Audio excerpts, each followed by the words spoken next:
Que signifie nuage de points, droite de Mayer, droite de régression concrètement sur un graphique? Alors, imaginons qu'on vous demande de représenter le nuage de points.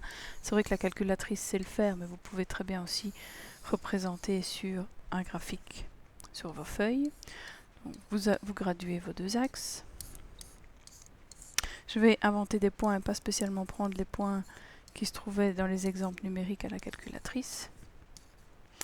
Voilà, vous avez un point en 1, 1, un point en 2, 2,5, un point en 3, 2, un point en 4, 4, et un point quelque part ici en 5, 3,5.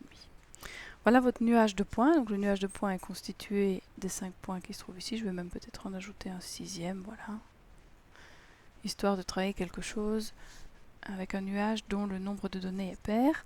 Alors, pour déterminer la droite de Mayer, en réalité, je dois couper mon nuage de points de manière à avoir deux groupes égaux, mais triés par ordre croissant. Donc, j'ai un premier groupe de points ici. On détermine son point moyen, mettons G1 qui va se trouver quelque part par ici. Et dans notre deuxième groupe de points, on va pouvoir déterminer un point G2. Voilà, donc vous pourriez calculer exactement les coordonnées à l'aide de la calculatrice. Bien. 2 points, on sait que ça détermine une droite. Donc l'étape suivante qu'on a réalisée entièrement à la calculatrice, c'était de déterminer l'équation de la droite qui passe par ces 2 points. Voilà, pour la représenter, ça donnerait quelque chose comme ceci. Une droite qui passe à la fois par G1 et par G2, que je vais appeler la droite de Mayer. A priori, cette droite passe assez bien au milieu du nuage de points. Puis un petit peu plus tard, on a eu besoin de la comparer avec la droite de régression. Et donc pour la comparer avec la droite de régression, on s'est amusé, toujours à l'aide de la calculatrice, à calculer les écarts verticaux. Cette étape n'est pas apparue telle qu'elle est à la calculatrice parce que chacun des écarts, donc ici, le petit trait en rouge avait été élevé au carré. Je l'avais additionné à l'écart vertical entre ce point-là et celui-là situé sur la droite, puis entre celui-là et celui-là, et ainsi de suite pour les 6. Donc ici, il est tout petit. Et donc, les fameux points ici rouges que je place sur la droite, c'était les fameuses images calculées à l'aide de la droite de Mayer. C'était les fameux points que j'avais repris dans la liste, si je me souviens bien, dans la liste 3. Voilà. Et puis les écarts, donc les petits bâtonnets que j'ai représentés ici sont les écarts verticaux qu'on a élevés au carré, puis on avait fait la somme, et on avait trouvé que la somme de tous ces petits, entre guillemets, bâtonnets au carré était égal à 10,25 dans notre exemple numérique, qui ne correspond pas évidemment au graphique ici, qui n'est qu'un schéma.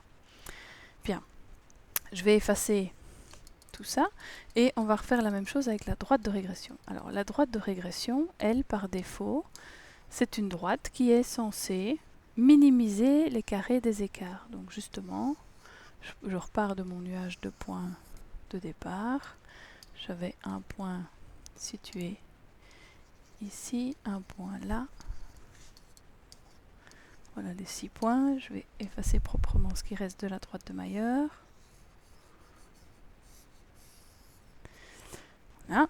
La droite de régression, elle, c'est une droite qui passe d'office par le point moyen du nuage, donc, qui est nommé par la lettre G. Et donc ce point moyen, je vais le placer quelque part ici, puisque la moyenne entre 1 et 6, c'est, si vous additionnez 1, 2, plus 1, plus 2, plus 3, plus 4, plus 5, plus 6, vous allez arriver à 3,5.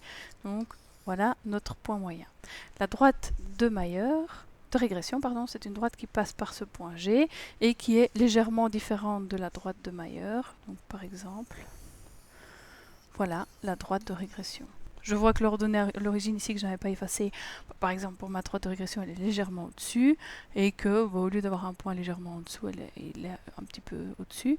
Mais le principe est le même. Pour chacun des points situés en rouge, je vais mesurer chacun des écarts entre le point rouge et son correspondant sur la droite de régression, donc toujours à la verticale. Les images pour la droite de régression, les voilà. Ici, l'écart est vraiment minime, et ici, on peut même dire que dans notre exemple, c'est sur le point. Et donc, les écarts verticaux, ici, les bâtonnets que je représente en vert, les voilà. Et pareil, je fais la somme de ces écarts, donc les petits bâtonnets représentés ici par la lettre I au carré, et on avait trouvé dans l'exemple numérique 9.